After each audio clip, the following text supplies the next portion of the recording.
মক্কার কাফের মুশরিকেরা রহমতের নবীর আদর্শ দেখা পাগল হয়ে গেল। কেমন আব্দুল্লাহর সন্তান, দুইটা চোখ মোবারক গরম করে রহমতের নবী কারো দিকে তাকান না, চোখ গরম করে তাকান না।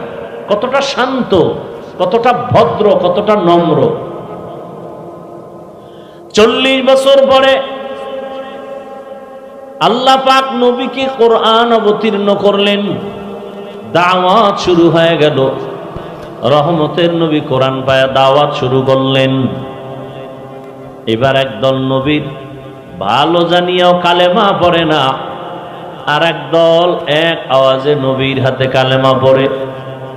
মক্কার এই চরিত্রহীন মানুষগুলো রহমতের নবীর হাতে হাত লাগাইয়া কালেমা পড়ার পরে এরা এতটা দামি হয়ে গেছেন, আল্লাহ জিব্রাইলকে পাঠায় বলে, লিস্টি নিয়ে নবীর কাছে দাও, লিস্টির মধ্যে যাদের নাম আছে ঘোষণা করে দাও এরা বিনা হিসাবে জান্নাতি। কয়জন? 10 জন সাহাবা। দুনিয়াতেই তারা গ্রান্টি জান্নাতের সুসংবাদ পেয়ে গেলে। জানা থাকলে বলেন, প্রথমে কার নাম, দ্বিতীয় কার নাম, তৃতীয় কার নাম, চতুর্থ কার নাম? এরকম 10 জন সাহাবা জান্নাতের অগ্রিম সুসংবাদ পেয়ে গেলেন রাদিয়াল্লাহু আনহুম আজমাইন। এই যে মক্কার খারাপ মানুষগুলো জান্নাতের সুসংবাদ পাইলেন দুনিয়াতে জিন্দা অবস্থায়। এরা এত খারাপ ছিল।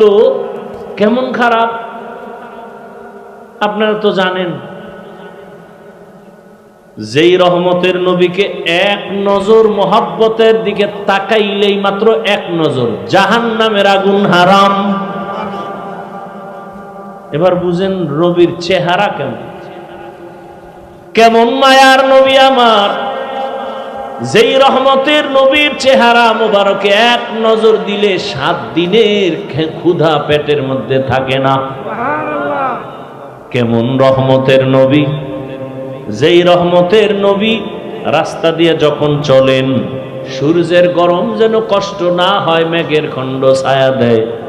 রহমতের নবী, কেমন রহমতের নবী, যার শরীর মোবারকে মশা মাছি পড়ে না, হারাম। নবীজি রাস্তা দিয়ে যখন চলেন গাছ দুপার্শ্ব থেকে নত হয়ে রাসূলকে সালাম দেয়।